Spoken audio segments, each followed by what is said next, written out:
Hello everyone, so today we have a 2020 breaking news. We can now say with 100% certainty that Bernie Sanders is running for the President of the United States. So this is big because this is one of the people who could actually make a big difference in this 2020 Democratic primary and has a pretty good chance to win it. So if we go and look into our Democratic primary map, which is very, very handy, we can see that there are, if we go into, we'll just make a random candidate, let's say Sanders, if it comes down to a head-to-head between Sanders and, let's say, Vice President Joe Biden and California Senator Kamala Harris, for example.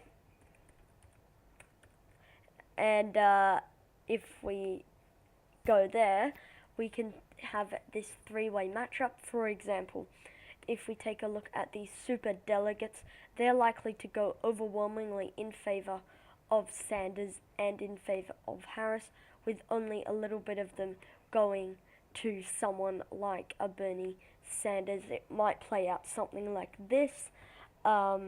Maybe Harris doesn't get that many, but they would probably go in favor overwhelmingly with Biden and Harris, with Sanders just getting a little bit.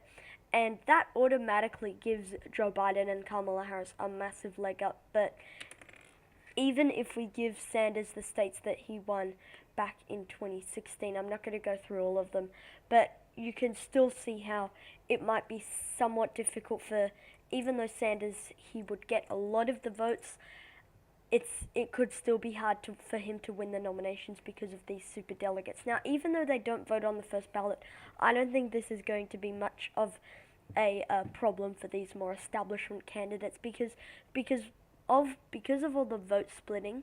There's going to be a lot of candidates, and that's going to occur a lot of vote splitting. No candidate will reach 50% in this Democratic primary.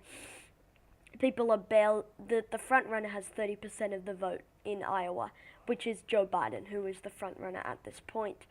And so, yeah, so Sanders I originally had at number one when I was doing my CNN critique. However, I've come back to realize that Joe Biden is still leading in the polls, but and some of these other candidates don't have the same name recognition, and I need to also balance that out. Sanders, with his very dedicated team of supporters, actually could do quite well in this vote-splitting primary, probably better than in 2016 when it was a one-on-one with his very dedicated core supporters. However, I still think it's still a bit hard for Sanders to win that Democratic primary, but I still think that he has a very good chance to do that. And if we go in,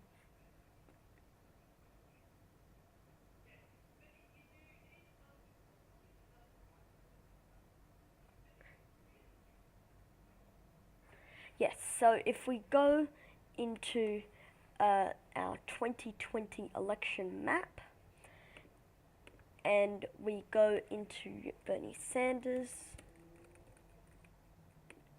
in blue, and then if we go head-to-head against Donald Trump, which will be in red, we can go through a 2020 election map. So Washington, Oregon, both obviously safe for Bernie Sanders. Hawaii, California, all safe for the Vermont senator. New Mexico, I could see moving into the safe column. New York, Vermont, Massachusetts, Rhode Island, Connecticut, New Jersey, Delaware, Maryland, the District of Columbia. Virginia, I could see moving into the safe Democratic column because of Bernie Sanders. However, I would still narrowly put it in the likely column just because of all the turmoil that's happening right now in the Virginia Democratic Party. In New Hampshire, because Bernie Sanders is from the state of Vermont, I could see New Hampshire going into the Sanders column. In the state of Maine, I could see Maine at large and that first district moving into Sanders column easily. That second district is going to be very close, but because Sanders is from Vermont, he can really appeal to those white working class voters who turned the tables and voted for Trump. Those Obama voters, I could see them sliding into Sanders' column, narrowly putting Maine second district into the Sanders column. So there you see it narrowly into the tilt Democratic column, which by the way has just been added by this brand new political simulator, which I'm very excited about. Alaska, we can see moving into the Trump column, into the likely column. Utah, Idaho, Wyoming, Montana, North Dakota, South Dakota, most of Nebraska, Kansas, Oklahoma, Louisiana, Arkansas, Missouri, Mississippi, Alabama, South Carolina, Tennessee, Kentucky, Indiana, and West Virginia. So 125 electoral votes for Donald Trump, 188 for Bernard Sanders.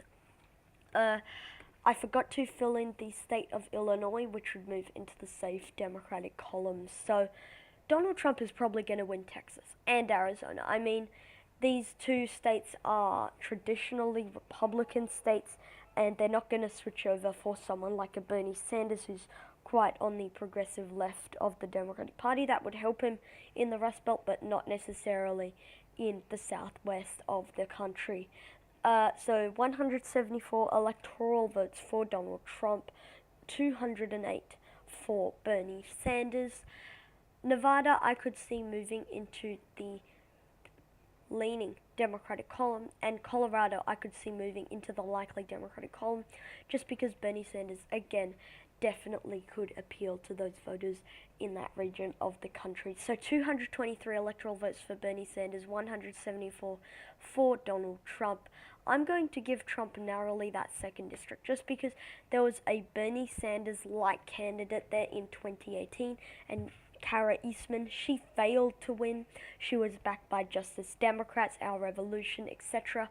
Or, I don't know if she's backed by Our Revolution, but don't quote me on that. But I do think that Bernie Sanders would come up short purely because of how Kara Eastman came up short in taking down Republican incumbent Don Bacon. So 175 electoral votes for Donald Trump. He's catching up slowly but surely. In the state of Florida, I see that one narrowly going over to Donald Trump. Same thing in the state of Georgia, as well as in the state of North Carolina. So why I see the Democrat coming up short in all three of these states, it's because they didn't like Democrats in the 2018 midterms. Georgia did not elect Stacey Abrams as their next governor. North Carolina, none of the House district flips over to the Democrats, with the exception of North Carolina 9, which has that whole special election thing. I'm not really keeping up to date with that, so I'm not going to go much into that. And Florida, Florida turned down a Democrat for governor. They turned down the Democrat for Senate. It's not looking good for Democrats in the state of Florida at this point. So 235 for Donald Trump, 223 for Bernie Sanders. Democrats did overwhelmingly well in Minnesota in the 2018 midterm elections. They won a Senate seat, they won another Senate seat, they won a governorship, they picked up 2 House seats. It's looking really good, especially for statewide Democrats in Minnesota, especially considering that Amy Klobuchar, who was one of the Democrats on the ballot out of the 3 main statewide positions, won by a whopping 25 points in that state. That's more than they won in North Dakota, than the Republicans won in North Dakota. It's more than the Republicans won in states like Nebraska. It's more than, by the way, Elizabeth Warren won in Massachusetts. So 235 for Donald Trump, 233 for Bernie Sanders. Trump still in the lead. Look at what I'm about to do.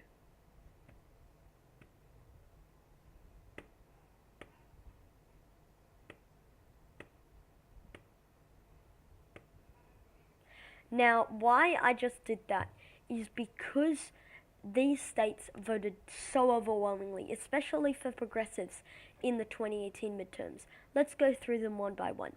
Pennsylvania re-elected a Democratic senator, re-elected a Democratic governor, elected many congressional candidates that were Democrats. Moving on to Michigan, we saw that Michigan re-elected a Democratic senator, elected a Democratic governor. Democrats picked up House seats in Michigan. In Wisconsin, Democrats re-elected their senator, elected a new Democratic governor, and yes, and so that shows how Democrats are doing very well, especially in these statewide races in those three states, which is what it's going to come down to in 2020, if we're being completely honest. That effectively gives Bernie Sanders the presidency with 379 electoral votes to Trump's 235. Ohio and Iowa I see being very close. However, Ohio turned down a Democratic governor. Iowa turned down a Democratic hopeful for governor. And for those reasons, I see both of these states narrowly sliding into the GOP column. So that's it for today's video, guys. Thank you for watching this video. Comment down your suggestions below, and I'll see you all in the next video. Peace.